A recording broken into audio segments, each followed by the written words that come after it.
welcome. Welcome to the PRIDEcast episode of Keeping Up with CBD. I am your host, That CBD Girl, and yes, you heard that right. Happy Pride. This is the PRIDEcast, everybody. Welcome to Pride 2020. I know this was set to be a big year for me, and I did not know the extent of how big, but I knew it would be. And today I want to talk about some things that have happened and how CBD has helped me through.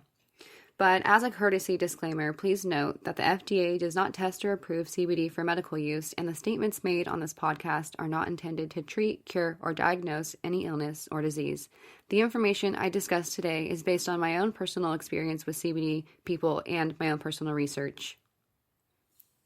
This episode is brought to you by Quartz Trading Co., where all of your CBD needs are met with a hint of quartz crystal energy for that extra boost. If you don't know what I'm talking about, go to quartztradingco.com after this episode and check it all out. All Quartz CBD products are 15% off with code QUARTZ15. Yes, 15% off, code QUARTZ15. So if you remember me talking about how I got here and owning a CBD business, and if you're new to this podcast, hi, I'm the CBD Girl, and I own a CBD business called Quartz Trading Co. And I told you a little bit about how the business started, which was with passion and a huge leap of faith. But, I would not have been able to do it without the help of CBD myself. So I'm just going to tell you guys a little bit of my story about that. So CBD, it's helped me do so many things that I honestly didn't think were possible. The beginning of 2020 was when I decided that change was needed in my life, my family, the world. But honestly, I was more just thinking smaller, like me and my family. I did not think that things would hit the fan this hard in 2020. But as a human race, we are evolving. And I think that it's time that the laws and regulations evolve with us. But that can't happen unless we go through ugly, uncomfortable, scary changes, which most people don't like this feeling. And by all means, neither do I. So let me tell you this story. This is a really personal story, and I wasn't too sure that I wanted to share it. I actually put this whole podcast off an entire day because it's scary. I don't like sharing personal things with a big group of people, and let alone, I don't even know who's going to listen. So it isn't easy for me, but I took a hefty dose of CBD before I started this podcast, and I'm banking on the courage. So yeah, it's really uncomfortable for me to talk about still, but I am a member of the LGBTQIA+, and I have been for many years, but for the majority of those years, I've hid it. I didn't share it. I haven't told anybody, didn't really act on it a lot either. And it's a weird coincidence, but when I started to use CBD, my life was set free. And I'm not saying that CBD set me free. It definitely was choices, but these choices I would not have been able to make without CBD, because CBD has always chilled me out. It's given me something to look forward to be passionate about. And when I talk about CBD, I imagine my face lighting up because I like to talk about it so much. And I started my business with bath bombs, which for me were a vital way that I sought self-care. And the CBD, it relaxed me. It relaxed my back, which I've had problems with for many, many years. And it helped my sleep quality. But choosing to own a business, let alone a cannabis-based business, really never seemed like something that I could do. My family deeply encouraged more secure career options, such as growing up to be a nurse, a psychiatrist, or a teacher. I mean, I've personally always been a very free spirit, but I did not know how to live that life. And I'll never forget the time someone once told me that I was the freest trapped person they've ever met. And that really resonated with me. And I mean, from there on out, I knew change in my life was in order. And so I began going for the things that I truly wanted, that truly made me feel free. And it's really scary, but cannabis, it was always there for me. And once you begin living this way, it's contagious and it's addicting. You never want to go back. And if you are personally living this way, you know what I'm talking about. If you've quit that 9-to-5 job to pursue your dream, like you don't want to go back. You'll do everything you can to not go back to that life. So being in a family that does not agree whatsoever of LGBTQ, of cannabis, I knew I had to take a stand because it's who I am. I made this decision in December, but in March of 2020, right before the pandemic hit, I was at an event where I was totally meant to be. This amazing female Black LGBTQ woman spoke to us, but little did she know she was speaking to me. She told her story about how she came out and freed herself and started her own business, which was, basically my same story minus the coming out.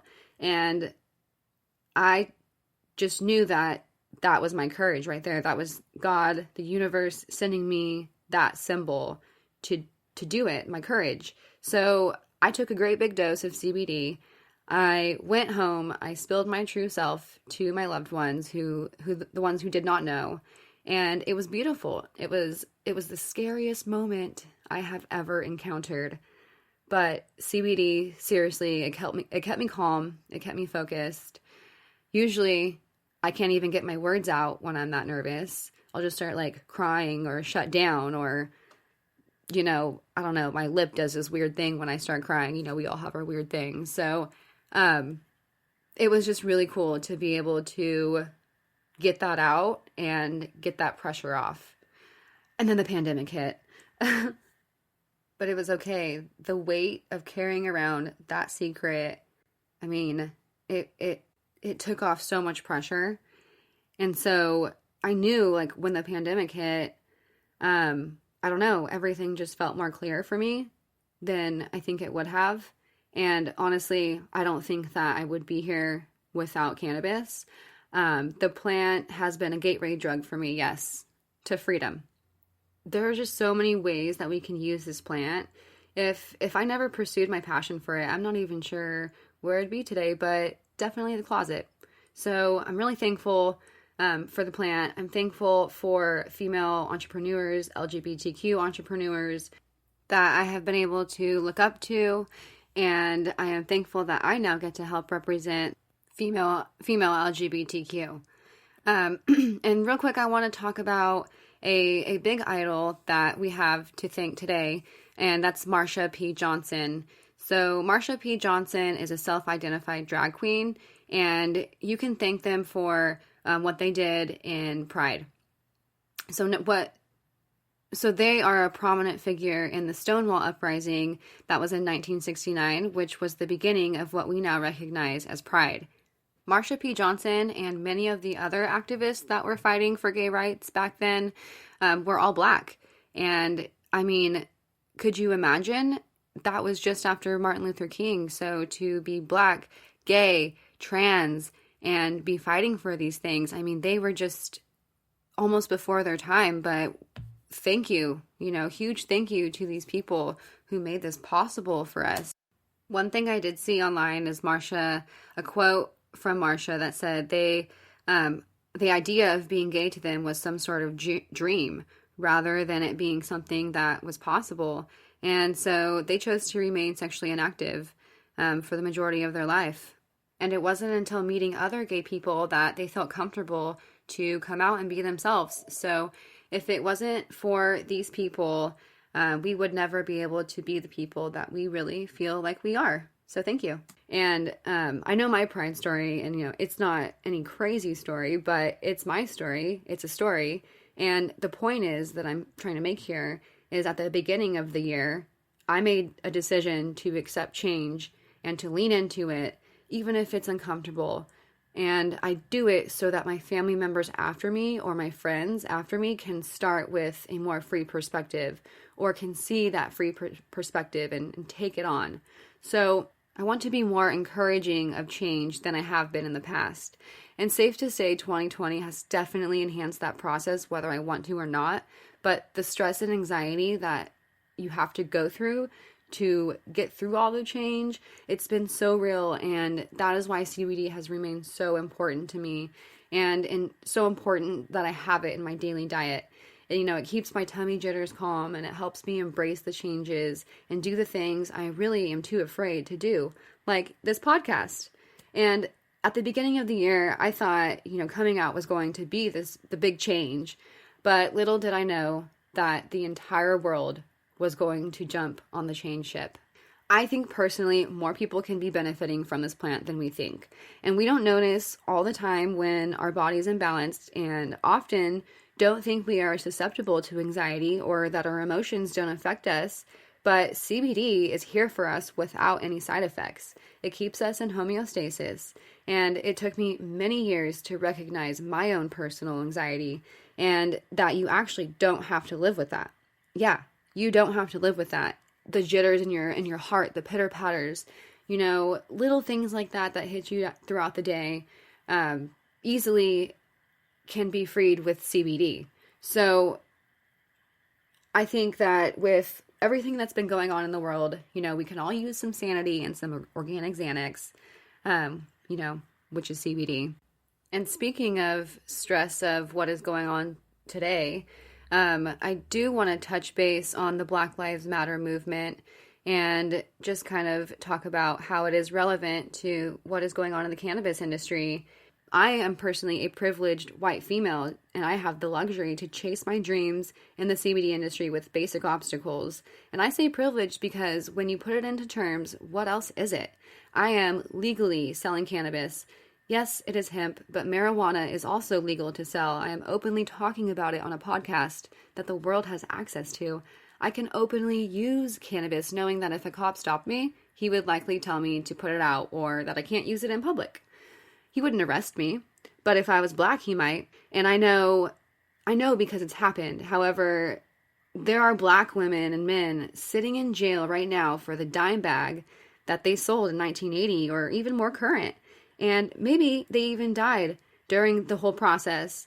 So yes, I am privileged to be in the industry, and so I'm going to talk about it. If you stop listening to this episode now, think for a second longer. Do you want to help the change, or are you just the wallflower? So if you're in California or any state that has legalized the sales of marijuana, do you remember reading the proposition that you voted for? Well, unfortunately, many of us did not read it carefully enough, do the research, or inquire from someone who might know. I know personally in our county, they write them very, very confusing, but we figured them out before we went to vote. And I personally tried to educate as many people as I could, but a lot of people, they don't ask, or they act like they know what they're doing and they go vote. And it's the wrong vote. So this proposition, it made it nearly impossible for small businesses to make it through the licensing process. And, I'm personally talking about Prop 64 here in California. As a small business owner myself, it really pisses me off. I am proud to own a small business. I pour my heart and my soul into everything I do. And can we guess who is going to take over? I mean, it really makes me sick. But who do you think is able to make it through these processes where, it's hundreds of thousands of dollars to get a single licensing? I mean, white rich men. So what do you think that they have interest in this industry for? They want to capitalize. They want to control it. They're not here because of the value it brings to our bodies. They know that they can come in and make the money. When I first entered the cannabis industry, it was really colorful, and I say colorful because it was full of people of color. It was full of LGBTQ. It was full of people who, just like me, had a small business that they poured their heart and soul into. And by all means, this means education. They got the education. They've been doing this. They are experts.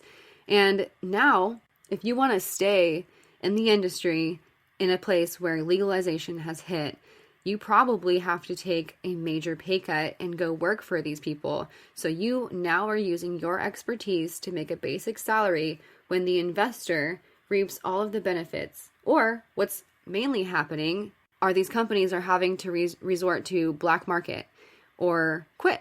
The prop also states that people incriminated for marijuana possession can be reassessed for release, but many people of color